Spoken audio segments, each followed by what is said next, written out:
Mesdames et messieurs, merci pour votre fidélité d'écoute. Vous qui nous suivez sur la 95.5, le www.nanafm.tg ou encore sur le bouquet Canal Plus numéro 575. Et bienvenue au second numéro du débat de Nana FM de cette semaine. Nous sommes le mardi 14 mars 2023. Une douzaine d'organisations de la société civile prévoient un meeting d'information le 1er avril prochain à Lomé. L'objectif est d'expliquer à la population les actions entreprises depuis la publication du rapport de la Cour des comptes sur la gestion des fonds Covid au Togo. Pour parler du meeting, je reçois sur ce plateau M. Thomas Dodi Koumounete, responsable de la coalition Linda, l'une des structures organisatrices de ce meeting. M. Koumou, bonjour. Bonjour. Merci d'être là pour répondre aux questions de nos auditeurs. C'est moi qui vous remercie. Alors, les auditeurs, vous avez donc la possibilité d'intervenir dans ce débat sur nos deux numéros, 91 09 71 71 ou le 87 61 58 58. Je suis Norbert Djouradi et Nestor Glo assure la mise en onde. Une fois encore, merci pour votre fidélité d'écoute à NanFM. Docteur, avant d'arriver au meeting, la semaine dernière, lors de votre conférence de presse annonçant votre meeting du 1er avril prochain, vous avez déclaré que les autres ont lu le rapport de la Cour des comptes et vous l'avez étudié. Que comprendre de cette affirmation? Je vous remercie. Je vous salue les auditeurs et auditrices de NanFM. Je voudrais, si vous le permettez, exprimer une pensée particulière à M. Ferdinand Haïté, directeur de publication d'Alternative, et espérer que, où qu'il se trouve, qu'il soit en vie et qu'il se porte bien. J'ose croire que le moment du juste retour des choses n'est pas très loin et que les circonstances favorables permettront de revenir au bercail. Alors, pour répondre à votre question, je ne peux pas me permettre de lire tout juste le rapport de la Cour des comptes. C'est vrai, nous l'étudions. Et la dernière fois, je m'exprimais sur une télé, notamment Léo TV, où j'expliquais que les faits qui sont relatés par la Cour dans le rapport ont une certaine incidence sur la loi des finances rectificatives 2020 qui a été votée et de fait une certaine incidence sur ce que nous appelons la loi des règlements. Et le ministre de l'économie et des finances est sorti de son gond pour expliquer que voilà, la loi de règlement est déjà votée, etc., qu'il n'y avait pas de souci. Et donc il a compris que effectivement, lorsque vous n'avez pas à votre disposition les pièces comptables, eh bien le comptable de la République ne peut pas enregistrer des opérations qui doivent être intégrées à la loi rectificative 2020 et la loi rectificative 2020 qui doit servir de base pour la loi de règlement. Alors je m'explique. Disons que si nous prenons l'exemple que tout le monde a à la bouche, l'exemple de l'achat du riz. Il faut comprendre que ce qu'on a demandé à nos dirigeants ou à nos gouvernants est simple. On nous parle de complexité comptable. En parenthèse, je pense que nous ne pouvons pas dire à nos enfants aujourd'hui que ce qui est compliqué sur le plan intellectuel relève juste de la comptabilité, avec tout le respect que j'ai à tous les experts comptables. Il y a plus compliqué aujourd'hui sur le plan intellectuel que de simples opérations ou de simples arrondissements comptables. Aussi bien en économie qu'aujourd'hui en astrophysique. Lorsque moi, mes enfants me demanderont qu'est-ce qui est complexe ou compliqué sur le plan intellectuel, je leur parlerai par exemple de la réunification des théories, notamment de la théorie des cordes. Donc, nous ne sommes pas en face d'une complexité. On leur a juste demandé, lorsque vous voulez commander du riz pour un État, vous faites ce qu'on appelle l'appel d'offres. En finance d'entreprise, nous appelons ça émettre une facture pro forma. Donc en finance publique, on fait un appel d'offres. L'appel d'offres vous permet de voir tous ceux qui sont fournisseurs qui peuvent vous fournir ce riz à un certain prix abordable et une certaine qualité. Donc une fois que vous faites un appel d'offres, c'est vrai que nous étions dans une certaine urgence, mais l'urgence n'explique pas le fait qu'on puisse vicier les procédures. Parce que il faut rappeler à tout le monde, et nous allons le relater dans les documents que nous sommes en train d'écrire, il faut rappeler à tout le monde que l'ordonnance qui a mis en place le fonds de riposte de solidarité Covid-19 dont il est question, l'ordonnance, les décrets et les arrêtés qui ont mis en place le comité de gestion et tout le dispositif qui a géré ce fonds, n'a pas abrogé les codes. Par exemple, le code de passation des marchés ne l'a même pas suspendu. Donc, ces textes et lois étaient toujours en vigueur au cœur de cette urgence. Donc, il fallait absolument respecter les procédures. Donc, une des procédures veut que lorsque vous voulez passer une commande de riz, eh bien, vous faites d'abord un appel d'offres. Vous pouvez attribuer ces marchés de gré à gré ou en concession restreinte, mais vous pouvez pas, la loi ne prévoit pas qu'on puisse attribuer ces marchés à des entités ou d'entreprises qui ne disposent ni de quitus fiscal ni de carte d'opérateur économique. Bon, une fois que vous avez choisi le fournisseur, eh bien, on vous demande tout simplement d'émettre ce qu'on appelle une lettre de commande. D'accord? En finance d'entreprise, on parle de bon de commande. Ici, c'est une lettre de commande qui permet de préciser les conditions dans lesquelles ce riz va être commandé. Document qui permettra après au comptable de la République d'enregistrer l'opération achat ou commande de riz avec un numéro de transfert bancaire, et en contrepartie, de l'autre côté, on vous demande tout simplement, lorsque le riz arrivera au port, et de tout faire pour avoir ce qu'on appelle un procès verbal de réception.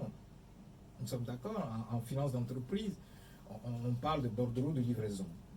Vous ne pouvez pas passer une commande, et lorsque la commande vous est livrée, eh bien, celui qui vous livre et vous qui réceptionnez ne pouvez pas signer ce qu'on appelle un bordereau de livraison en finance d'entreprise. Maintenant, une fois que ces opérations sont actées et que ces pièces comptables sont mises à la disposition de celui qui est comptable de la République, eh bien, il passe des écritures. Il enregistre des écritures sur la base de ces supports-là.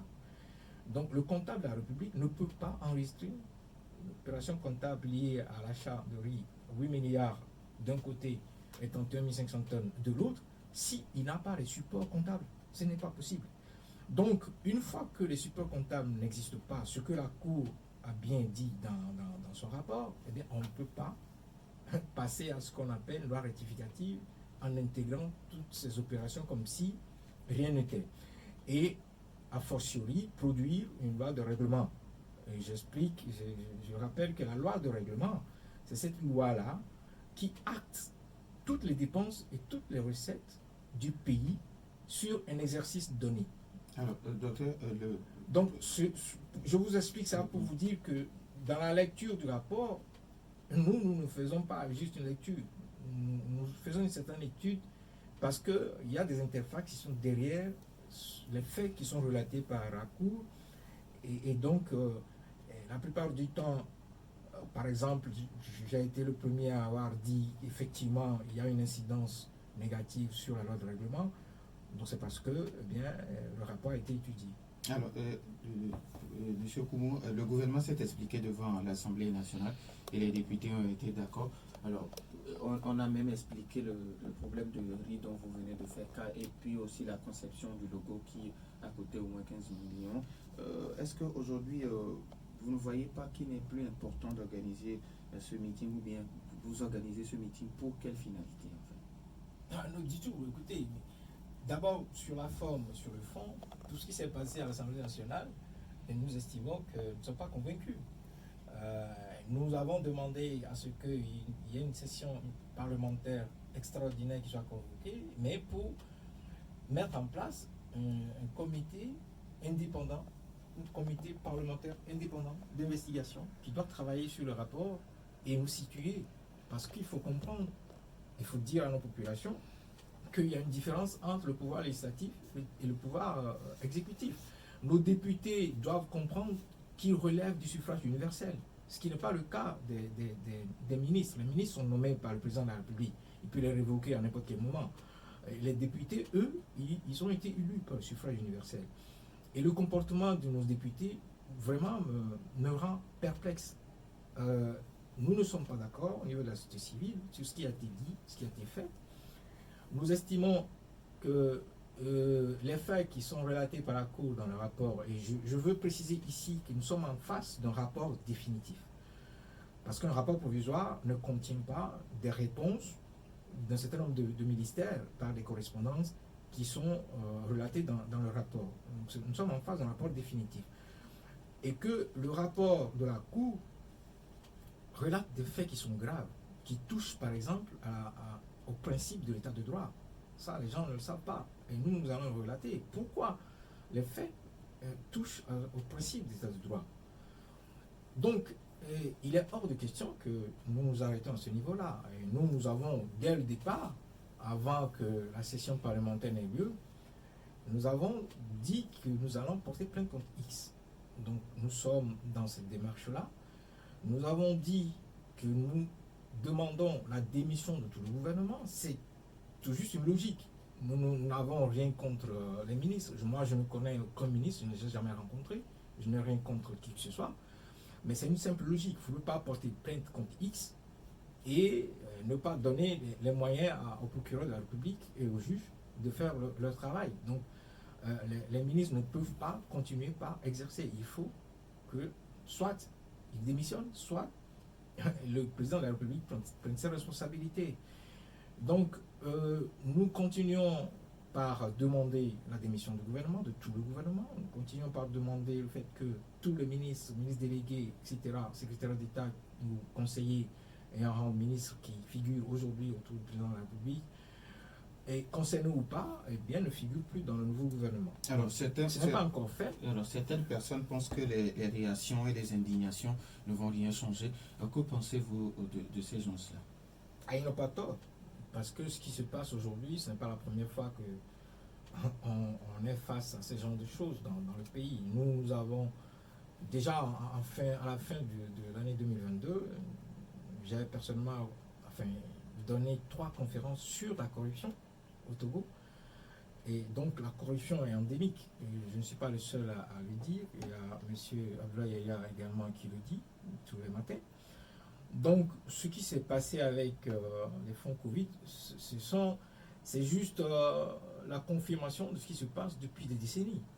Et donc, c'est vrai, ceux qui disent, qui sont pessimistes par rapport à la réaction, au fait qu'il n'y aura rien face à cette énième malversation, eh bien, ils ont en partie raison. Mais bon, ce n'est pas parce que nous n'avons plus confiance en notre système judiciaire, ce n'est pas parce que nous n'avons plus confiance en notre système politique, en nos gouvernants, et qu'ils se congratulent, ils sont solidaires, entre guillemets, dans le mal. Eh bien, ce n'est pas pour ça que nous n'allons rien faire. Nous, à la société civile, nous allons faire notre job, nous allons mener les actions qu'il faut, et tout en espérant que bien, la population nous soutiendront.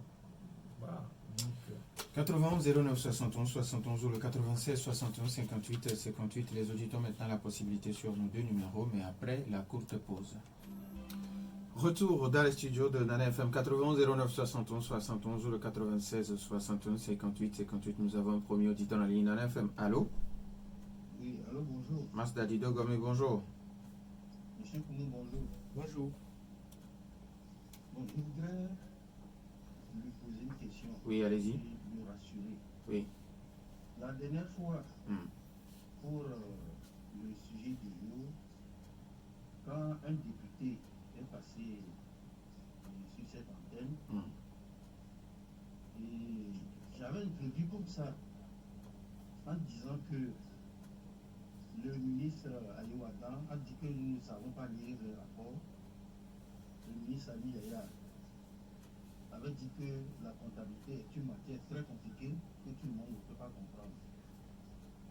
Et j'ai demandé à monsieur le député si tel est le cas, comment eux, ils ont pu lire le rapport et comprendre que moi, si j'étais à leur place, j'aurais renvoyé le gouvernement à la Cour des comptes pour qu'ils aillent s'entendre avec la Cour des comptes avant de revenir nous voir. Mais le député n'était pas d'accord avec moi. Il m'a dit qu'ils ont des commissions, ils sont capables de faire la même chose que la Cour des comptes. Moi, cela m'a paru vraiment énorme. Je voudrais demander l'avis du docteur si c'est le cas. Et si c'est le cas, pourquoi la Cour des comptes? On peut supprimer ce truc pour que les députés fassent le travail de la Cour des comptes. Merci, bonne journée. Merci et bonne journée à vous aussi. 80 09 71 71. Nana FM, allô? Oui. Allô? Oui, bonjour. Bonjour. Oui, allez-y, on vous écoute. Ok, docteur, bonjour. Bonjour. Ok. Je pense que le rapport de la Cour des comptes, c'est la confirmation de ce que le chef de l'État nous a dit. Il y a eu une étude à la réalité. À la décision, on fait la surfacturation. Donc tout ça, ça fait partie de la surfacturation. Et là, quand on me pose la question de savoir qu'est-ce qu'il faut faire et que vous parlez de l'enquête, je ne pense pas le rapport qu'une enquête se fait encore au Togo. Si on parle depuis l'assassinat du Stade à Moro, on va aller jusqu'à l'assassinat de Mazuma, une enquête n'a rien donné au Togo. Alors, ce que moi je voudrais proposer est que le 1er avril, ou bien attendons qu'il y a une autre réunion à l'Assemblée nationale, vous nous appelez tous le peuple congolais, ministre de notre carte d'identité. À l'Assemblée, il y a un ministre de carte d'identité qui est arrivé à l'Assemblée nationale. Alors, nous tous nous allons rentrer dans la salle et leur demander les comptes. Nous tous nous allons rentrer dans cette salle-là et demander à notre élu, à notre élu, de donner ce qui se passe. L'essentiel est que si les outils nous rappellent, on ne fait pas d'accord le lieu pour qu'on s'appelle. Et si les outils nous rappellent, on a qu'à aller à l'Assemblée nationale. Merci à vous aussi. 80 09 71 71 ou le 96 61 58 58. Nana FM, allô? Oui, Bonjour. je suis l'évangéliste Aguero Firmin. Monsieur Firmin, oui, vous avez la parole. Vous nous appelez de? Et je vous appelle depuis Forever. Forever, oui, allez-y, monsieur Firmin. J'ai écouté avec beaucoup d'impression notre docteur. Et je crois qu'il a vraiment souligné toutes les lignes, tout ce qui se passe. Effectivement, ce que moi je voudrais dire à ce gouvernement, si vraiment il est conscient qu'il gère vraiment un peu, il serait mieux que ce gouvernement démissionne. C'est ma proposition aussi, parce qu'il va de la crédibilité quand même de ce gouvernement, passant par le chef de l'État et tout le gouvernement entier. Parce que par rapport à ce rapport, je ne sais même pas, même si c'est un enfant, mon petit enfant actuellement qui n'a que 2 ans, et je crois qu'on ne peut pas me dire aujourd'hui que ce rapport, personne ne peut le lire. Non. Nous savons entre les lignes que ça relève de l'escroquerie, ça relève quand même de la corruption à haute dose. Eh bien, ils doivent le comprendre ainsi. Donc, franchement, il faudrait qu'on se dise la vérité. Merci, monsieur l'évangéliste Firmin de Forever. Nana FM, allô? Oui, allô? Bonjour. Bonjour.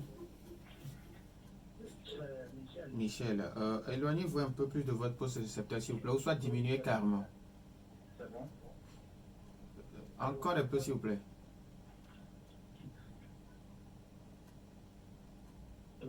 Ok, c'est bon, allez-y. Donc, bonjour, M. Koumou. Bonjour. Vous savez, moi, je soutiens parfaitement tout ce que vous dites là. Et parce que ce n'est pas parce qu'on ne réagit pas et qu'ils sont insensibles que des actions de citoyenneté ne peuvent jamais être menées ou dénoncées. C'est-à-dire, ce qui est hallucinant dans cette affaire, c'est qu'il faut comprendre le degré de perversité de notre gouvernement. Vous imaginez le ministre de l'administration à l'Assemblée nationale qui dit nous allons adapter les tests à la réalité. C'est-à-dire que c'est comme si les tests qui existent là n'ont pas prévu en compte des malversations financières. c'est-à-dire une gestion de l'État de façon cavalière et inopportune. Vous imaginez ça? C'est-à-dire qu'au lieu de dire vraiment on a fauté et qu'il faut revoir la gestion, mais on dit qu'on va réadapter les tests. Ça veut dire qu'on ne veut pas que prochainement qu'on les incrimine qu'ils ont géré encore une crise et qu'il y a un problème pareil. Ce n'est pas parce qu'il y a crise qu'on ne peut pas gérer l'État dans les normes. Donc je pense que votre action, même si ça je voudrais souligner ça, même si vous estimez que les gens ne sont pas venus à vous nombreux, je vous rassure aujourd'hui que la population togolaise est tellement indignée qu'ils sont à 99% avec vous, même si vous ne sortez pas. Merci à vous, Michel. Nana FM, allô? Alors, monsieur Kofi. Oui, bonjour. Bonjour. C'est monsieur Kofi? Oui. Vous nous appelez de? Adido Gomé. Adido Gomé. Monsieur Kofi d'Adido Gomé, vous avez la parole. Bon, je crois que monsieur docteur Koumou, il sait en son âme et conscience que tout ce qu'ils sont en train de dire, le gouvernement ne fera rien. C'est comme ça que le pays marche. Mais on doit le saluer et on doit saluer ce qu'il fait. Parce qu'il faut des gens comme eux pour dire que ça, c'est faux. Dire à tout un peuple que l'agence ou bien l'organisation que vous avez mise en place qui a dit que bon, les gens ont mal travaillé, dire que les gens ne sont pas en mesure de lire et de comprendre ce que les d'autres ont dit, c'est un peu une insulte à l'attention du peuple togolais. Donc, courage à vous, monsieur Koumou, parce que peut-être d'ici le 1er avril, ils vont interdire la manifestation, mais il faut qu'il y ait des gens comme vous, et on doit vous soutenir. Parce que dans ce pays, il y a eu des élections, certains ont été aux élections, ils ont dit qu'ils ont gagné, mais ils n'ont pas été en mesure de prouver par A plus B qu'ils ont gagné. D'autres qui n'ont pas gagné ont fait ça pour la postérité, pour l'histoire. Donc vous êtes dans cette démarche-là. Donc on ne doit que vous encourager. Merci et bonne journée. Merci et bonne journée à vous aussi, monsieur Kofi. Nana FM, allô? Bonjour, mon directeur. Papa Sibiti, comment allez-vous? Bonjour, grand professeur. Bonjour, Papa Sibiti. Je vous remercie. Vous voyez, nous sommes là, comme vos papas, les sages. Qu'est-ce qu'il faut? Le gouvernement, le compte est une grande institution. Elle a fait sortir des papiers. Et le peuple se met en mouvement. Et quand pour la Cour constitutionnelle, maintenant le gouvernement arrive qui a demandé ce travail, dit que c'est pas ça. Nous sommes perdus, c'est comme un enfant. Au bout d'une route, va tout à coup de chemin. Faut-il prendre à gauche ou à droite? Il ne sait pas lire. C'est ça la situation. Professeur, est-ce que dans cette lutte, vous pouvez aboutir? C'est ça la question qu'il faut se poser. Le gouvernement est là, il est. La présidence écoute. Et aussi, ils doivent faire tout ce qu'ils doivent pour que le peuple ne les contredise pas. C'est ce que moi je voudrais dire. Sinon, si on ne peut pas avoir un heureux aboutissement, il faut mieux faire face à toutes les évidences qui sont le terrorisme et la faim, le chômage. Merci beaucoup. Lutter pour ça, s'il vous plaît. Merci beaucoup. Merci à vous, Papa Sibiti. On prend l'avant-dernier auditeur. Nana FM, allô? Bonjour. Monsieur Gado, bonjour. Ah, bonjour. Bonjour, monsieur Rigao. Bonjour, monsieur Gallo. Bon, vous savez, je ne sais pas si la Cour des comptes est d'accord avec l'explication du gouvernement. Et les députés, eux, ils sont d'accord. De toute façon, moi, je vous souhaite bon chance de réussir là où les autres ont échoué. Merci. Merci à vous aussi. Monsieur Galo, 91 09 71 71 ou le 96 61 58 58. On peut prendre tout dernier auditeur. Docteur, vous avez écouté les uns et les autres. Monsieur Galo qui demande, est-ce qu'aujourd'hui la Cour des comptes est d'accord avec les explications données par le gouvernement? Je ne sais pas si vous en savez quelque Non, chose. la Cour n'a pas été d'accord des explications. Ce n'est pas le rôle de la Cour. La Cour, eh bien, le secrétariat permanent, je voudrais informer les populations que c'est le secrétariat permanent, le responsable du secrétariat permanent du PARCO, c'est-à-dire du programme pour la riposte de la Covid, qui a demandé, conformément au protocole d'accord que le Togo a signé avec les partenaires techniques et financiers, notamment le FMI, la Banque mondiale, la BAD, la FAD, qui ont prévu dans ces protocoles d'accord qu'il y ait un audit. D'accord? Donc, il y a en fait 2 audits qui ont été menés. Un audit financier, un audit de passation de procédure, de passation des marchés publics. Donc, la Cour n'a fait qu'exécuter sur la base de cette correspondance du secrétariat permanent, eh bien, le fait qu'on lui a demandé de faire un audit et a laissé un rapport provisoire dans un premier temps sur la table de la présidente de la République, de la primature et puis des ministres, et pour qu'ils puissent réagir, et la plupart n'ont pas réagi, et donc la Cour a été obligée de publier un rapport définitif. Donc la Cour n'a pas à être d'accord, ou ne pas être d'accord par rapport à ce qui a été dit à l'Assemblée nationale. La Cour a déjà fait son job. Maintenant, c'est à l'exécutif, notamment aux plus hautes autorités, Monsieur le Président de la République, eh bien, d'ouvrir une information judiciaire par le biais du parquet.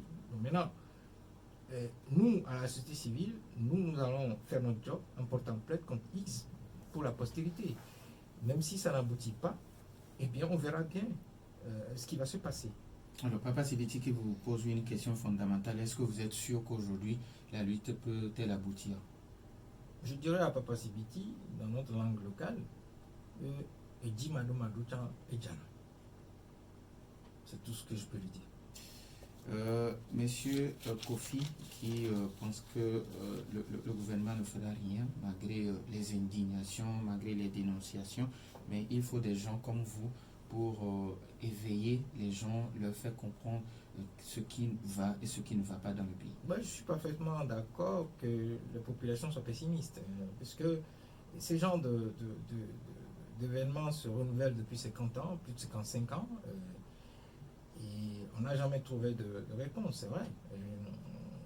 Parce que il y va de l'intérêt de tous ceux qui sont aujourd'hui au pouvoir. Ils ne veulent pas quitter le pouvoir. Et ils nous menacent de nous jeter en prison. Ils nous menacent d'aller chercher des armes pour, si nous voulons. Celui qui a dit ça a répété la dernière fois qu'il ne faut pas que nous disions ce que le rapport n'a pas dit, sinon ils vont nous jeter en prison. Donc ce sont des compatriotes qui sont assis au pouvoir, qui refusent de quitter le pouvoir, qui menacent tout le monde, qui peuvent vous jeter en prison, vous faire quitter le pays, etc., etc. Donc il est clair que les populations soient pessimistes par rapport à l'aboutissement de ce qui est en train de se passer. Toutefois, comme ils l'ont dit, nous, à la société civile, nous ferons notre job. Et à partir du moment où le peuple ne réagit pas, bien, c'est clair qu'il y aura rien. On espère que cette fois-ci, le peuple va réagir. Bon, si ce n'est pas le cas, on prendra acte.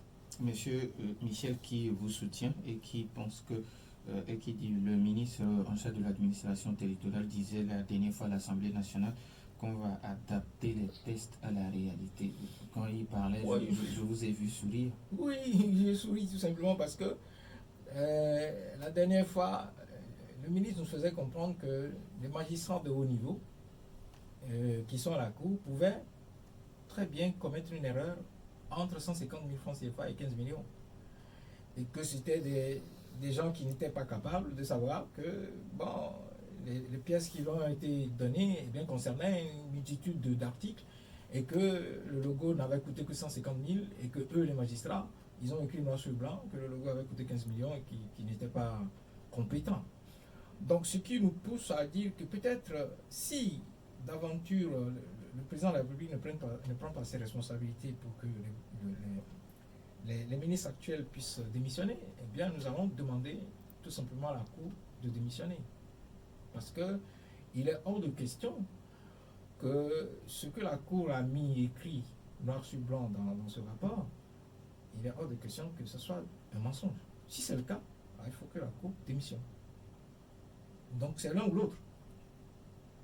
Monsieur Firmin de Forever qui demande également comme vous à ce que le gouvernement puisse démissionner parce que ça va de la crédibilité même du gouvernement. Nous le demandons, je l'ai déjà expliqué, c'est une suite logique. Il ne faut pas prévoir porter plainte contre X et ne pas demander la démission du gouvernement. Ça n'a aucun sens. Parce que les ministres ne peuvent pas être en fonction et être convoqués par un procureur de la République. Ce n'est pas possible. Il faut qu'ils puissent démissionner. C'est pour ça que nous demandons la démission. C'est d'ailleurs pour ça que nous demandons qu'aucun ministre délégué ou secrétaire d'État ou conseiller ayant le rang de ministre actuel ne figure plus dans le prochain gouvernement. Parce que les investigations éventuelles, s'il y a une suite judiciaire qui est donnée par le procureur de la République, eh bien, le juge ne peut pas convoquer qui que ce soit lorsque la personne est toujours en fonction. Donc c'est pour ça que nous le demandons. Nous n'avons rien contre aucun ministre. Je ne veux pas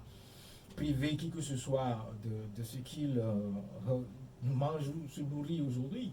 Non, ce n'est pas notre intention. Notre intention, c'est que nous sommes dans une procédure qui est tout à fait logique et c'est pour ça que nous demandons la démission. C'est vrai que s'ils ne le font pas, ben, le peuple les voit. Aujourd'hui, on voit que le président de la République parcourt le pays certainement à des fins électoralistes. Et eux aussi, ils vont le faire puisque nous sommes en année électorale pour que les Togolais puissent renouveler la confiance aux députés. Bon, ça, c'est aux Togolais de prendre leur décision. S'ils veulent continuer par aller voter, quel que soit leur bord politique ou ethnique, ils veulent continuer par aller voter à un gouvernement qui n'assume pas ses responsabilités, eh bien, il n'a qu'à continuer. Nous ferons notre job, c'est tout.